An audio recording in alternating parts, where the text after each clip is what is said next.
يا اخي، عندهم مشكله، عندهم مشكله. اي بلد به حضاره ما يحبوه. اني اقولها واني مسؤول على كلامي. هذا كلام خطير، هذا كلام خطير، اني هذا كلام. اقولها واني اقولها لحظة وواثق لحظة من لحظة لحظة، كلامي. لحظة أخي العراقي.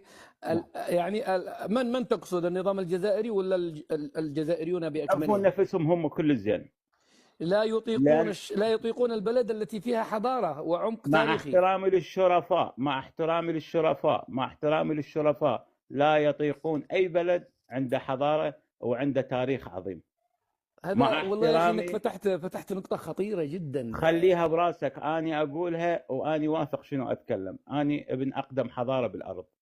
اذا يجي واحد يزاودني على حضارتي وعلى ثقافتي، اني جيت من سومر وبابل واكد واشور وسريان وكلدان، ولهذا اليوم اني انقط حضارات بالكره الارضيه. يجي كيف واحد. يعني أنت كيف تفسر هذا الأمر نفسيا؟ لماذا نفس يشعرون بهذا الشعور أمام الدول التي لها عمق حضاري كالمغرب والعراق مثلا؟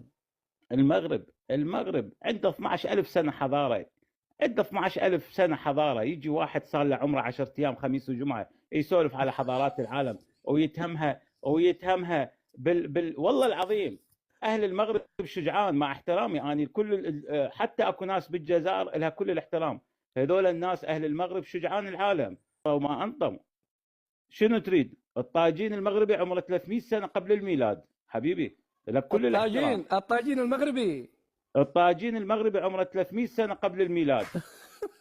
سنه 859 ميلاديه اول جامعه بعد جامعه الزيتون، جامعه القرويين بمدينه فاس، تاسست على ايادي فاطمه الفهريه بنت محمد بن عبد الله الفهري. يا حبيبي انا اسولف لك من تاريخ يسطر. اذا على العراق، اذا على المغرب، كل الاحترام. شعب تونس كذلك، حضاره تونس امئلها. يجيني واحد يتكلم عن بلدي وعمي مجيد لا تروح المغرب من طنجة لقويرة، الله وكيلك تنقط شرف وتنقط غيره. واللي يقول لك اذا اكو حرف واحد بالمغرب مو زين على كلامي.